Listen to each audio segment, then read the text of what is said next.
नमस्कार। उत्तराखंड समाचार में आपका स्वागत है। मैं हिना जोशी छेत्री। आइए सबसे पहले नजर डालते हैं आज की सुर्खियों पर।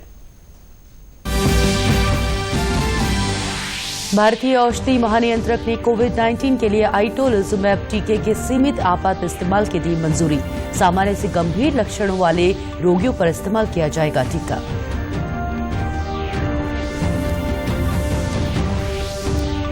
एम्स ऋषिकेश में कोरोना वायरस संक्रमितों का रिकवरी रेट बढ़कर हुआ 82%। अस्पताल में केवल 20 एक्टिव केस। चंपावत जिले में 6 लोगों में कोरोना वायरस की पुष्टि। भारतीय क्रिकेट टीम इस साल दिसंबर में जाएगी ऑस्ट्रेलिया के दौरे पर। बॉर्डर गावस्कर ट्रॉफी के लिए होगा मुकाबला। भारतीय टीम को गुजरना होगा जरूरी क्वारंटीन प्रक्रिया से।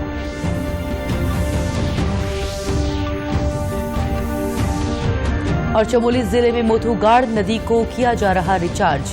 ग्रीष्मकालीन राजधानी भराड़ीसैंण और गैरसैंण क्षेत्र में की जाएगी पेयजल आपूर्ति। अब समाचार विस्तार से। भारतीय औषधि महानियंत्रक ने कोविड-19 के सामान्य से गंभीर लक्षणों वाले रोगियों के लिए मामले में आइटोलिजुमैब टीके के सीमित आपात इस्तेमाल की मंजूरी दे दी है। क्लिनिकल जांच में संतोषजनक नतीजे प्राप्त होने के बाद इस औषधि के इस्तेमाल की मंजूरी दी गई है। सामान्य से गंभीर त्वचा रोगियों के उपचार के लिए पहले से ही आइटोलिजुमैब टीके के इस्तेमाल की अनुमति मिली हुई है। एम्स ऋषिकेश में कोविड मरीजों की रिकवरी रेट बढ़कर 82% हो गया है। अब यहां केवल 20 एक्टिव केस ही रह गए हैं। इनमें से कोई भी मरीज वेंटिलेटर पर नहीं है। एम्स में कोविड के नोडल अधिकारी डॉक्टर मधुर उनियाल ने बताया कि अस्पताल में विभिन्न क्षेत्रों से इलाज को पहुंचे 163 कोरोना वायरस संक्रमित मरीजों में से 133 की रिकवरी हो चुकी है। आपको बता दें कि जून के दूसरे सप्ताह में कोविड सैंपलों की जांच के लिए एम्स में एक नई मशीन इंस्टॉल की गई थी। इससे कोविड सैंपलिंग की गति तेज हो गई है, जिससे रिपोर्ट अब 24 घंटे में प्राप्त हो जाती है। अब तक 163 कोविड पॉजिटिव पेशेंट्स का इलाज हुआ है। इनमें से 133 पेशेंट की रिकवरी हुई है, जो कि 82% और वो भी सीरियस पेशेंट्स में एक बहुत अच्छा नंबर है।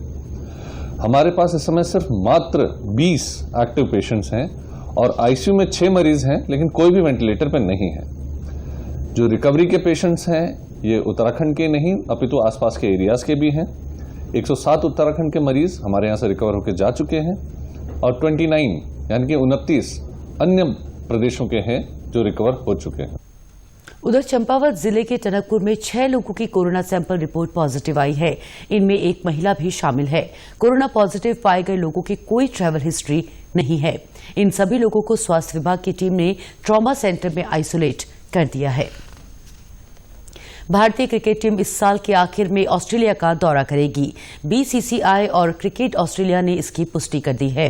भारतीय क्रिकेट टीम दिसंबर में ऑस्ट्रेलिया के दौरे पर जाएगी। बॉर्डर गावस्कर ट्रॉफी के लिए दोनों टीमों के बीच मुकाबला होगा। भारतीय टीम बॉर्डर गावस्कर ट्रॉफी को डिफेंड करने के लिए मैदान में उतरेगी। कोरोना महामारी के कारण टीम को जरूरी क्वारंटीन प्रक्रिया से गुजरना होगा। इस संबंध में बीसीसीआई अध्यक्ष सौरव गांगुली ने कहा कि वो चाहेंगे कि टीम का क्वारंटीन पीरियड कम समय के लिए हो। मानव संसाधन विकास मंत्रालय ने देश भर के विश्वविद्यालयों में परीक्षा कराने के लिए विस्तृत मानक संचालन प्रक्रिया तैयार की है। ये प्रक्रिया गृह और स्वास्थ्य मंत्रालय के सहयोग से तैयार की गई है। कोविड-19 वैश्विक महामारी के मद्देनजर इस प्रक्रिया में विद्यार्थियों की सुरक्षा, निष्पक्षता और समान अवसर के मानदंड शामिल किए गए हैं। मानव संसाधन विकास मंत्री रमेश पोखरियाल निशंक ने बताया कि विश्वविद्यालय अनुदान आयोग ने इस वर्ष 30 सितंबर तक विश्वविद्यालयों में सभी टर्मिनल सेमेस्टर परीक्षाएं आयोजित करने के बारे में दिशा निर्देश जारी किए हैं। उन्होंने कहा कि ये परीक्षाएं ऑनलाइन, ऑफलाइन या मिश्रित पद्धति से आयोजित की जाएंगी। मानव संसाधन विकास मंत्री ने कहा कि अगर कोई विद्यार्थी अंतिम वर्ष की इन परीक्षाओं में नहीं बैठ पाएगा तो उसे बाद में एक अवसर और दिया जाएगा। रिस्पना और कोसी नदियों के बाद अब चमोली जिले में मोथूगाढ़ नदी को रिचार्ज किया जा रहा है। इस नदी के जरिए ग्रीष्मकालीन राजधानी भराड़ीसैंण सहित गैरसैंण क्षेत्र को पेयजल की आपूर्ति की जाएगी।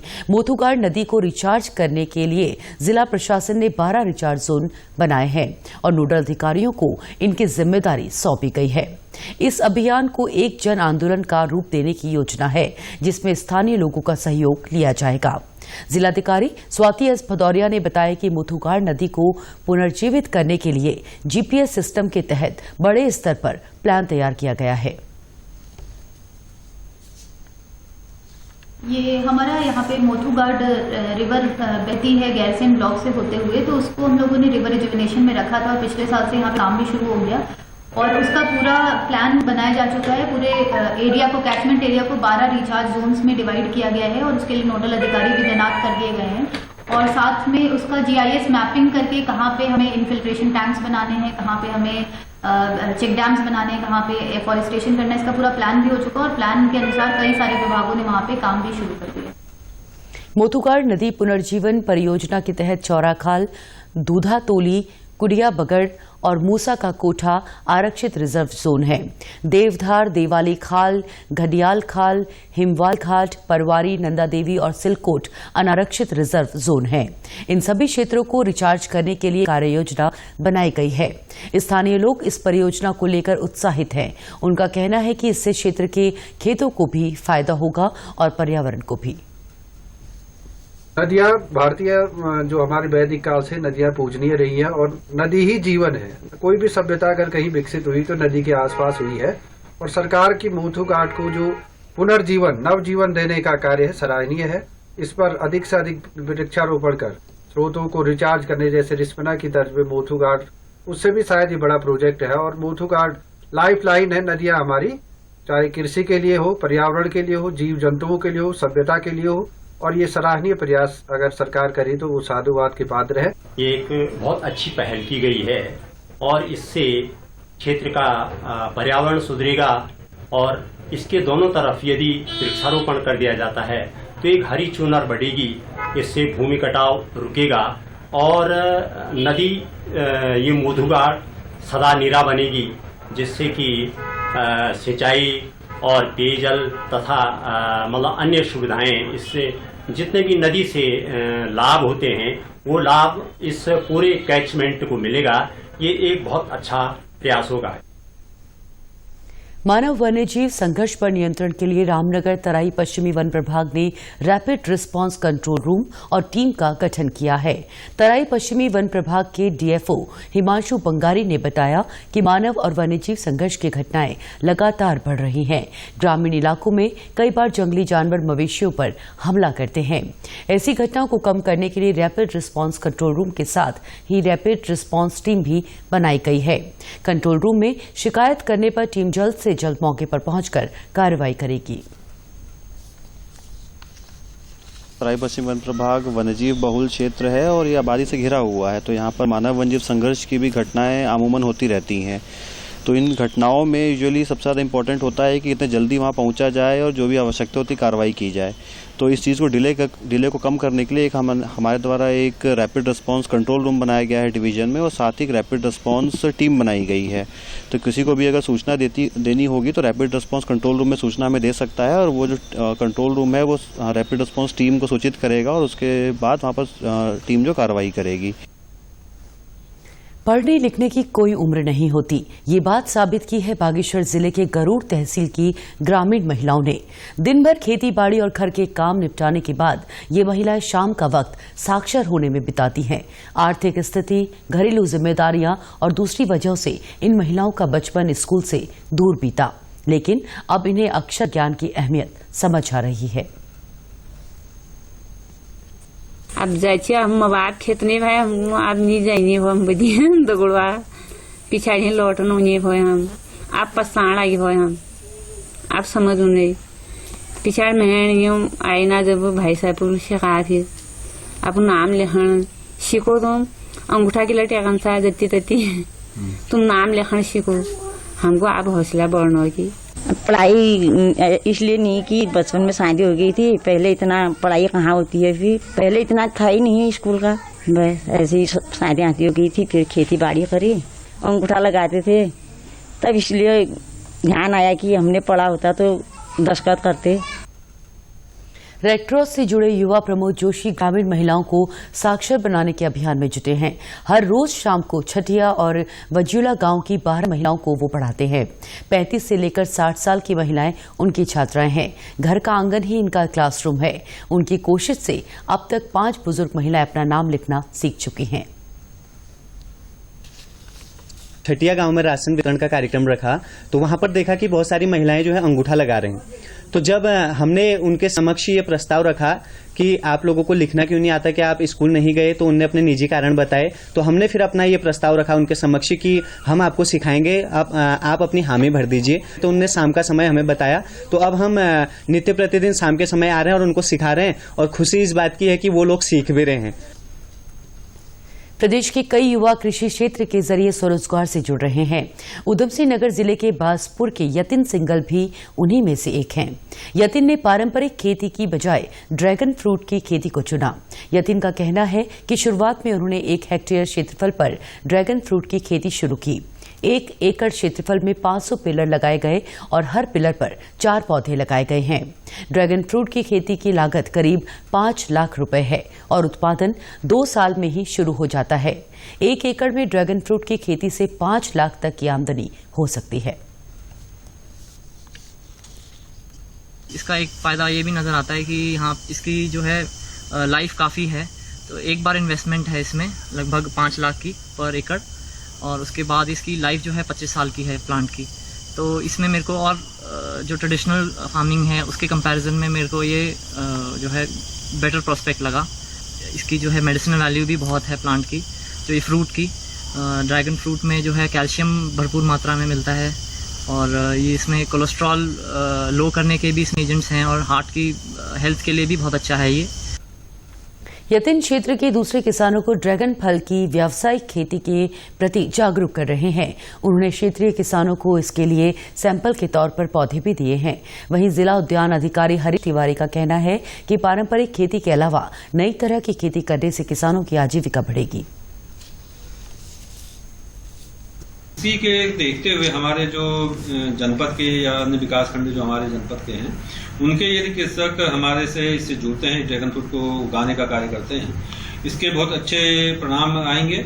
और जो हमारी परंपरागत खेती और कृषि है उससे हटकर लोग इनोवेटिव करेंगे तो उनकी आजीविका संवर्धन होगा, कम एरिया में अधिक पैसा प्राप्त कर सकते हैं। चंपावत जिले के लोहाघाट में स्थानीय उत्पादों को बाजार उपलब्ध कराने के लिए किसान ग्राहक मंडी की शुरुआत की गई है। हर रविवार को लगने वाली इस मंडी के कारण ग्राहक और विक्रेता में सीधा संपर्क हो पा रहा है और बिचौलियों की भूमिका लगभग खत्म हो गई है। इससे उन सीमावर्ती क्षेत्रों के किसानों को भी फायदा हो रहा है जिन्हें पहले बाजार नहीं मिल पाता था। किसान ग्राहक मंडी में ताजे फल और सब्जियां मिलने से ग्राहक भी खुश हैं।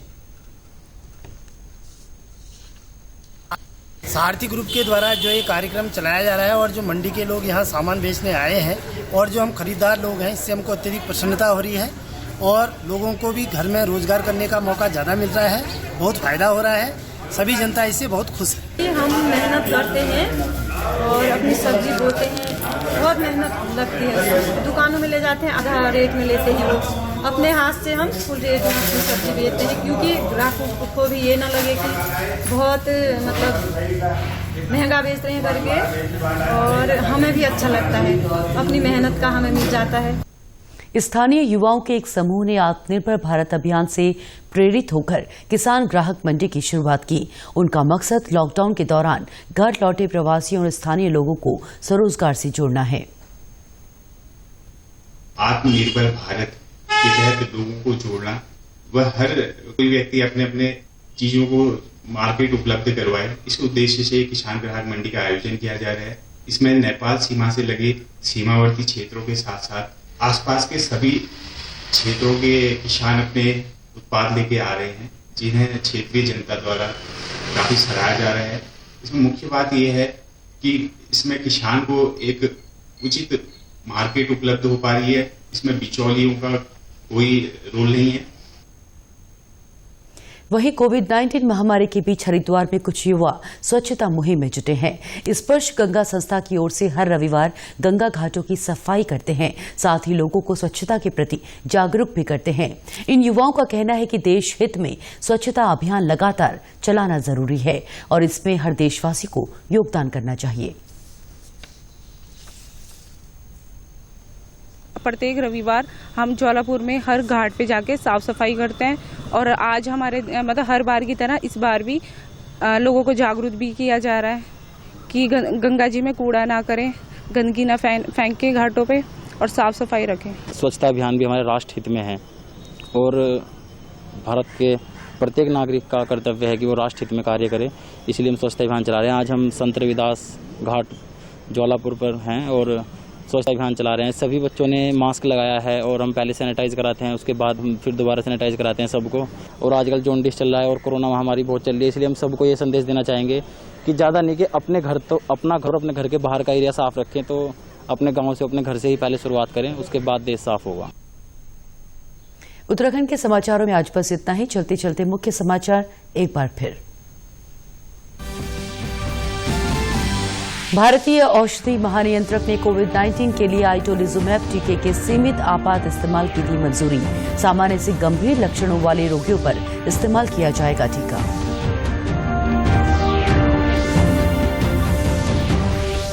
एम्स ऋषिकेश में कोरोना वायरस संक्रमितों का रिकवरी रेट बढ़कर हुआ 82%। अस्पताल में केवल 20 एक्टिव केस। चंपावत जिले में 6 लोगों में कोरोना वायरस की पुष्टि। भारतीय क्रिकेट टीम इस साल दिसंबर में जाएगी ऑस्ट्रेलिया के दौरे पर। बॉर्डर गावस्कर ट्रॉफी के लिए होगा मुकाबला। भारतीय टीम को गुजरना होगा जरूरी क्वारंटीन प्रक्रिया से।